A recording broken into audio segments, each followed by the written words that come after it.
wiwit, artinya kita itu harus tahu musibah yang menimpa kita itu mesti ada awalnya. Rijal, ya karena ulah tingkah laku kita sendiri itulah yang menyebabkan sesuatu sehingga kita itu kena masalah dan lain sebagainya.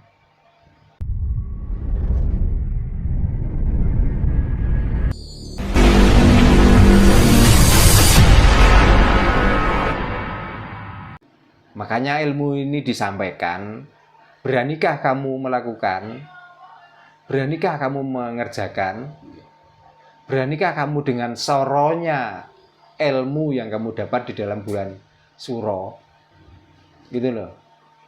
Karena di mana saja orang itu kalau mau belajar tentang kebaikan, itu ya soronya minta ampun.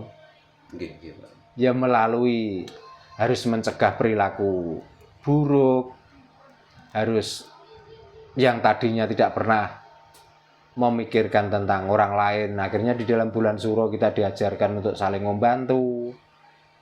Yang tadinya di bulan-bulan biasa kita tidak mengeluarkan iuran dan lain sebagainya, di saat bulan Suro kita harus mengadakan iuran. Masalahnya apa? Iuran ini nanti dikumpulkan bersama untuk membuat suatu sesaji katakanlah, atau bancaan, dan bancaan itu tidak diperuntukkan orang yang iuran saja, tapi kalau bisa orang lain pun juga ikut menikmati gitu. Jadi janganlah bermewah-mewahan, janganlah bermegah-megahan dengan menghormati bulan Suro ini, daripada hati dan perasaan kita itu tidak mau memegahkan hati kita sendiri, tidak mau merayakan hati kita sendiri, artinya merdeka di dalam hidupnya sendiri. Gitu loh. Jadi kita memerdekakan hati itu bukan berarti harus mengikuti hawa nafsu, bukan. Yang namanya memerdekakan hati itu harus bisa memikirkan orang lain. Karena kita hidup tidak sendiri. Kita hidup itu bermasyarakat, bernegara. Gitu. Makanya kalau sudah melihat situasi yang seperti ini, apakah ini mungkin efek dari orang-orang yang tidak paham, yang setiap tahunnya merayakan bulan Suro? Pak. Apakah ini efek dari orang yang tiap tahun itu merayakan hari raya yang namanya, yang katanya fitri atau suci? Apakah ini efek dari orang yang merayakan hari raya yang namanya Idul Adha dan lain sebagainya? Karena di situ hanya ritual-ritual budaya yang dilakukan, tapi tentang makna dari arti itu semua kita tidak paham. Sehingga hati kita walaupun sudah melewati bulan Suro, sudah melewati tanggal 1, sudah melewati tanggal 10, tapi hati kita atos tetap atos. Watak kita yang adigang adigung masih tetap adigang adigung. Watak kita yang dulunya masih kikir, masih medit, tetap kikir, tetap medit. Yang dipentingkan hanya satu tanggal di dalam bulan Suro, hanya itulah waktu untuk itulah waktu kita mengeluarkan harta benda kita. Nah sebenarnya ini, makanya kalau diartikan secara luas, bulan Suro itu adalah mengajari kita itu supaya apa? Kita itu menemukan kesejatian diri di dalam diri kita sendiri. Artinya kita itu harus bisa membuka lebar perasaan dan hati kita supaya kita itu menemukan kemerdekaan yang sejati. Nah, merdeka itu harus melewati perang. Nah, perangnya bagaimana? Perangnya ya kita harus memerangi hawa nafsu kita itu sendiri. Gitu. Maka dikala kita sudah menemukan kebenaran di dalam bulan Suro, yang namanya kita itu manusia masih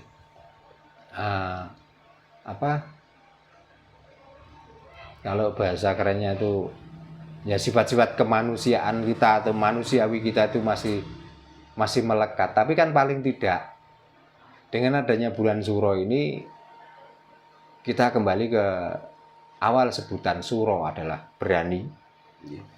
Ya kita harus berani mengubah, kita harus berani introspeksi diri. Apapun resikonya. Apapun resikonya. Jadi kita itu melakukan buruk ya ada resiko, melakukan baik apalagi. Gitu. Jadi nggak ada hidup di dunia ini yang kalau kita tuh berani terus nikmat itu nggak ada. Ya tetap harus menghadapi resiko. Makanya dengan berani menghadapi resiko, berarti kita itu sudah di dalamnya bulan.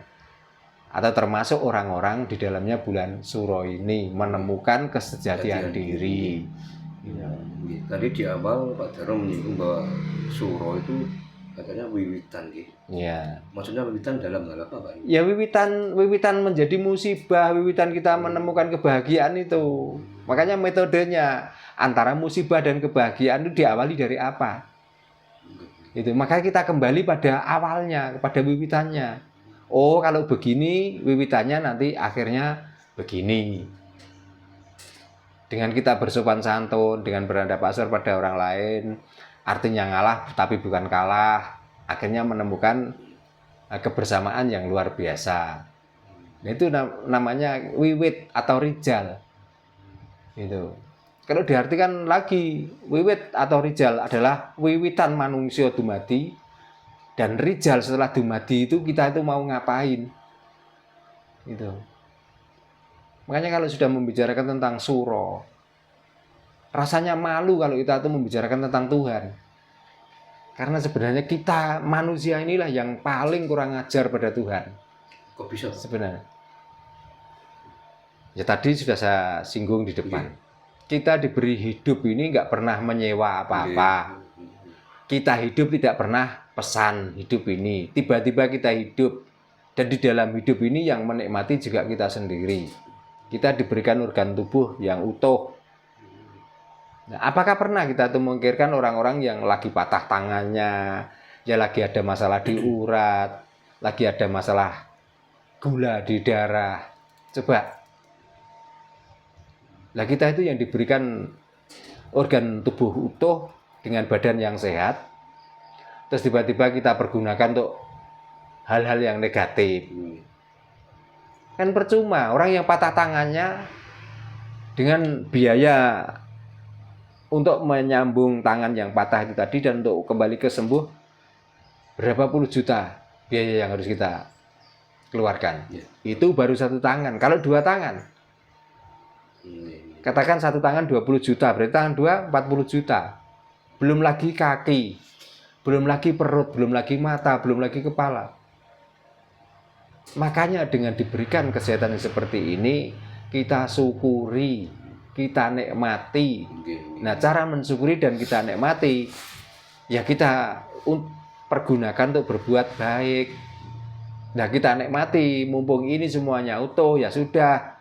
Tangan untuk, kalau kita ada kelebihan ya untuk membantu. Kalau karena kita nggak punya apa-apa, ada orang lain, ada pekerjaan yang belum bisa diselesaikan, ya kita bantu dengan tangan kita.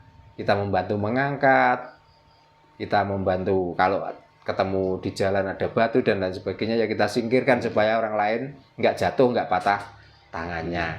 Jadi intinya kita malu bagi berat luar gitu ya. Makanya kalau kita sudah membicarakan tentang nanti ya, kita gunakan untuk sesuai dengan fungsinya. Makanya kita kalau kita sudah membicarakan tentang Tuhan, seolah-olah kita itulah yang tahu tentang rahasia Tuhan. Betul.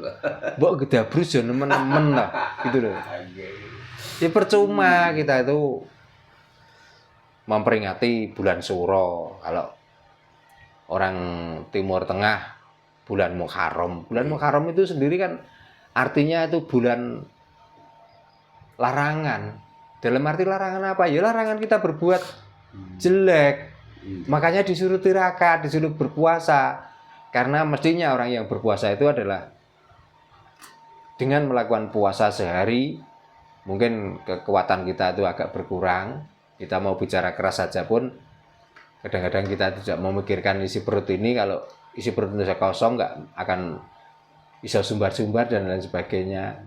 Maka di saat kita kenyang pun, ya kita untuk apa tuh sumbar-sumbar? Gitu. Sebenarnya bulan itu mau dinamai bulan apa? Artinya juga sama. Muharram artinya juga hal yang terlarang.